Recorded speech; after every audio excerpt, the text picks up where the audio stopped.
Sampurasun. Pada kesempatan kali ini kita akan membahas santet yang selama ini banyak stigma negatif ya dari orang-orang yang sebetulnya mereka tidak tahu apa-apa tentang santet, bahwa sebetulnya itu adalah teknologi canggih leluhur ya, permainan vibrasi dan frekuensi. Cara kerjanya gimana tuh Kang Budi? Itu sebetulnya praktisi-praktisi santet atau ahli-ahli itu semua awalnya mungkin dari menurunkan tingkat keheningan berpikir atau fokus supaya bisa fokus, rasa yang mendalam. Berarti dia menggunakan metode-metode yang digunakan oleh kebiasaan-kebiasaan. Berarti kalau masyarakat mengenal hening, menekung, sebetulnya itu yang digunakan sampai dalam kedalaman atau titik netral dari keseimbangan cipta dan rasanya oleh para ahli ini sampai mungkin ke dalam keadaan titik kosong. Santet itu sebenarnya permainan visualisasi dari dematerialisasi menjadi materialisasi. Banyak kegunaannya, bukan hanya untuk membuat orang sakit. Biasanya dulu digunakan untuk penyembuhan. Kalau membunuh virus atau bakteri. Sebetulnya yang di kepada manusia pun yang digunakan sekarang itu hanya satu sisi saja, sisi menyakitinya. Padahal sisi baiknya itu banyak. Santet itu kan sebetulnya awal katanya itu dari pengolahan api kan, api yang ada di dalam tubuh akhirnya menjadi energi daya yang besar dan itu dipancarkan melalui pikiran seperti surya kanta atau kaca pembesar. Itu titik api sebetulnya, titik fokus yang luar biasa itu ahli-ahli atau praktisi-praktisi santet itu bukan hanya untuk membunuh atau menyakiti saja. Telah terjadi pergeseran nilai ya Kang, atau makna gitu semenjak datangnya ajaran-ajaran pendatang dari luar yang menilai ajaran lain dengan ajarannya, istilahnya menilai orang lain dengan dirinya gitu. Entah ini propaganda atau apa ya, tentu saja konyol gitu ketika menilai ajaran orang lain dengan ajaran kita. Satu, memang dasarnya ketidaktahuan. Menghakimi ajaran orang lain, menghakimi budaya orang lain atas dasar ketidaktahuan kan. Seyogianya ya dipelajari lah, nanya dulu kayak gimana kayak ya. Semenjak itu sih jadi stigma negatif tentang santet itu semakin melekat di masyarakat. Padahal leluhur kita itu sangat terkenal ya dengan adab-adabnya dan budi pekertinya yang halus. Ya. Nah, mungkin dalam ajaran kita mengenal satu istilah dalit jeung nuletik, wawuh jeung lembut, itu sebetulnya ini kepada kehalusan budi pekerti. Kebiasaan-kebiasaan di negeri kita zaman dulu leluhur kita itu adab-adab sopan santunnya itu ya sangat halus. Apalagi sesepuh-sesepuhnya atau ahli-ahli rohaniawan atau spiritualisnya itu mungkin budi pekertinya melebihi daripada orang-orang umum, dan itu akan menemukan suatu penemuan dalam hal lelaku, akhirnya manggihan ulikan-ulikan yang untuk semua dalam segi semua untuk mengatasi semua masalah kehidupan. Leluhur kita sangat mengenal gitu. Orang yang dibunuh dimakan oleh macan ada tapi nggak banyak. Orang yang mati terinjak gajah ada tapi nggak banyak. Yang dimakan binatang-binatang yang besar itu ada tapi tak banyak. Tapi orang yang mati dengan makhluk atau mikroorganisme, binatang-binatang kecil atau makhluk hidup kecil itu sudah pasti. Yang tak kasat mata ya. Yang tak kasat mata. Nah, orang tua itu sampai ke situ. Makanya di kita ada istilah dukun ya Kang ya? Ya, dukun itu termasuk dukun. Iya. Praktisi santetnya itu sendiri kita jadi negatif. Konotasinya jadi jelek. Padahal dukun itu kan istilahnya ahli. Ya. Ada dukun dukun. Kita mengenal dukun beranak atau dukun pawang pun disebut dukun semuanya. Itu ahlinya. Dan dia saya sering menemukan beberapa. Ternyata orang-orang jarang lah dukun santet itu ada di kota itu. Biasa dia sangat mengenal alamnya. Dia seorang petani, dia sangat mengurus hutan. Kata asal dukun saja itu kalau dalam bahasa Kawi atau Kaganga atau Sangskrita sendiri terdiri dari 3 huruf dasar, dak, kana gitu. Kalau boleh disimpulkan itu seorang yang sangat ahli mengolah api yang sangat besar gitu, atau hawa ya, dari itu berarti kan titik fokusnya itu sangat luar biasa, Tinggi ya. sangat luar biasa. Dia sudah menemukan titik hening di dalam ciptanya, titik hening di dalam rasanya. Dukun itu sangat pengaruhi oleh ciptanya yang murni, dorongan alamiah. Sementara kita itu kan cipta rasa. Cipta mungkin bisa terpengaruhi, rasa bisa terpengaruhi, bisa tidak seimbang. Ini yang menyeimbangkan itu dorongan cipta ini kan. Nah itu dia, seorang dukun itu sudah menemukan dorongannya itu langsung dari dorongan dari alam semesta. Nah ini makanya disebut bisa berbuat jahat itu sangat aneh, Kang. Iya. Orang yang sudah menemukan kesejatiannya, pencerahan yang sempurna, bisa mencelakakan Kesadaran tertinggi. orang. Ini aneh, Kang. Malah di Tatar Jawa wilayah barat ini ada istilah teluh, ada istilah werejit, ada istilah gangges, banyak sekali. Nah werejit ini sendiri itu sebetulnya kan sesuatu yang ada di lambung kita yang menjadi pahit, itu sebetulnya untuk mengobati, membunuh bakteri-bakteri buruk atau bakteri-bakteri yang tidak menguntungkan, itu supaya perkembangannya tuh bisa di stop. Itu memakai teknik werejit dari wejit kiratanya itu. Sama dengan filosofi atau yang terkandung di dalam sajen. Sepertinya itu dipersembahkan kepada sesuatu yang di luar gitu. Banyak orang yang menganggap bahwa itu tahayul lah, menduakan Tuhan lah, musyrik lah, syirik lah. Ya sekali lagi itu ketidaktahuan mereka bagaimana sajen itu sebetulnya ada konstelasi energi untuk keselarasan. Ya intinya apa yang ada di sajen itu yang bukan atom.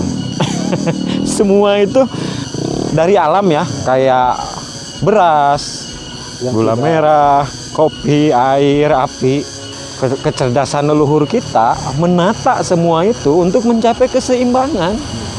Semuanya itu Pak leluhur dulu, apa yang dia sajikan di dalam sajen itu dia menanamnya sendiri. Jadi merasakan dari pertama biji sampai tumbuh dan berbuah. Nah rasa ini yang muncul, dia berpikir dari awal sampai akhirnya dia panen dan merasakan apa yang dia perbuat, itu perjuangannya luar biasa.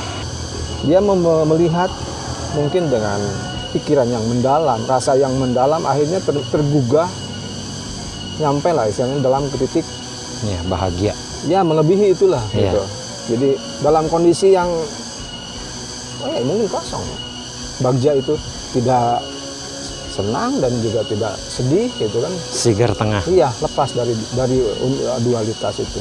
Seimbang lah. Ada di titik keseimbangan. Titik keseimbangan. Nah, dalam titik keseimbangan itu otomatis dia kalau kelistrikan tubuh itu sangat sempurna, daya energi itu sangat sempurna, langsung terus dia melakukan visualisasi dengan fokus, langsunglah terjadi hitungannya cepat sekali. Cepat. Instan sekali. Nah itu apa kita lakukan? Kita aja untuk mengheningkan cipta aja keteter, Kang. Di zaman sekarang ini. Karena mungkin konstelasinya sudah berubah. Sudah terjadi banyak kebisingan lah ya. Terus dengan cara apa? Dematerialisasi menjadi materialisasi itu yang dipancarkan kan itu virus. Virus itu kan elektromagnetik. Begitu kita pancarkan dengan bakteri yang baik ataupun yang buruk, ini akhirnya namanya menjadi virus. Dan ini sebetulnya yang dipancarkan dan akhirnya karena titik fokus tidak terhalang dengan jarak, ruang dan waktu. Gitu. Karena melalui udara dan suhu hawa ya istilahnya. Makanya ada santet yang menggunakan binatang-binatang itu termasuk untuk menyuburkan tanah di sana, gitu, atau menurunkan hujan di sana, menghentikan hujan di sana, itu lewat permainan bakteri yang hinggap di elektromagnetik dan menjadi virus. Di kita ini sebetulnya gudang bakteri, dan kita ya makanya tidak terlalu berdampak dengan bakteri perang-perang, senjata-senjata biologi, kan di kita gudangnya. Nah, dari perilaku kebiasaan yang selalu dijalankan oleh orang-orang di masa leluhur kita dulu itu, dia mengenal istilah kepada ngarekes, ngariksa diri, ngarekes, ngahning, menekung. Itu semuanya emang harus suwung. Dan dia tidak mengejar suwung, karena ketika dia mengheningkan cipta, dia sadar bahwa dirinya sedang melakukan mengheningkan cipta, itu heningnya itu tidak ada di dirinya. Dia dengan menyadari dirinya itu sebetulnya sudah mencapai titik hening, tidak kemana-mana. Dari kebiasaan-kebiasaan ini bila dilakukan secara intens, dia akan memancarkan medan magnet atau mungkin disebut komara, aura lah istilahnya. Maka di situ muncullah fisik akan menjadi menarik. Itu dari fisik. Dan nanti akan muncul juga komara atau aura welas asih. Mungkin naik lagi nanti kepada aura pamor, terus aura karisma, aura wibawa, dan aura derajat untuk menaikkan. Yang terakhir itu biasanya aura keberuntungan, atau mungkin orang lain menyebutnya dimudahkan segala, atau di medan magnet rezeki, ya, medan magnet cinta kasih, semuanya. Nah, makanya salah satu saja ini orang yang melakukan kebiasaan ini kan muncul kan aura welas asihnya. Itu untuk semua sebetulnya. Dia ke hutan tidak akan membahayakan. Dengan medan magnet ini ada binatang buas radius sekian, itu kan binatang sangat peka sekali. Nggak mungkin itu dicelakai oleh makhluk-makhluk tersebut.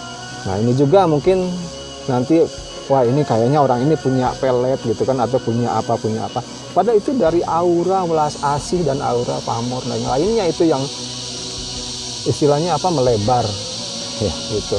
Nah, ini juga makanya begitu orang-orang tua zaman dulu itu begitu difokuskan ke satu sisi, ya ini mengenal lah itu. Terjadilah santet asmara mungkinnya istilah sekarang. Dan ini pun konotasinya menjadi jelek di saat mereka tidak mengetahui apa yang leluhur kita lakukan kan. Dan mereka melakukan metode seperti itu, ngariksa, ngarekes, ngahening, menekung. Itu semuanya mengadopsi dari tidur yang sangat sempurna ya. Gitu. Tanpa bermimpi, nyenyak tanpa bermimpi. Karena di situ yang terproduksi kan HGH ya, hormon pertumbuhan. Ya mungkin termasuk itu ya Kang, proses detoksifikasi ya. Di leluhur kita mengenal adanya ngabeti, ngabuah, ya, muti. Betul Kang. Sampai nyiki, ya, ngabunga, ya, itu sampai segitunya gitu untuk istilahnya menetralisir kan. Ya sekarang ini kita tahu lah makanan pun ya, banyak racunnya, radikal bebas di mana-mana. Betul Kang. Sumbatan. Makanan sekarang mungkin semuanya bisa diinikan, semuanya mempercepat hormon Kang. Makanya bayi lahir sekarang pun dulu kan masih merem ya bayi lahir. Ubun-ubunnya masih belum keras. Sekarang tuh bayi sudah keras dan 1 hari 2 hari keras. Langsung karena percepatan hormon dan iya. Makanan kita yang kita konsumsi sekarang itu semua mempercepat hormon. Cepat besar, cepat mati. Cepat sakit, cepat mati. Ya.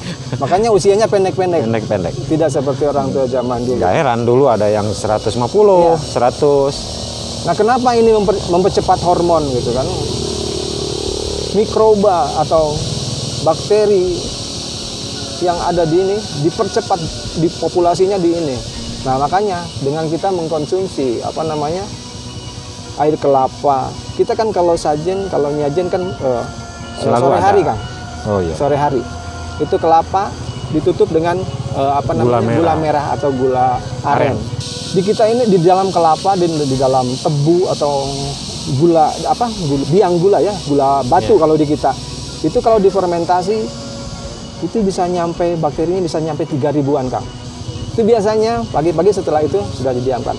Itu besok-besok mungkin pagi harinya itu bisa diminum, dan itu Luar biasa, untuk menghambat bakteri-bakteri yang ada di dalam tubuh kita supaya terkendali. Dan kita tahu kan, minyak kelapa kita ini dihajar habis-habisan, diganti dengan minyak yang sangat membahayakan. Nggak ada jalan lain sih, kembali ya kan, kembali ke Purwadaksina.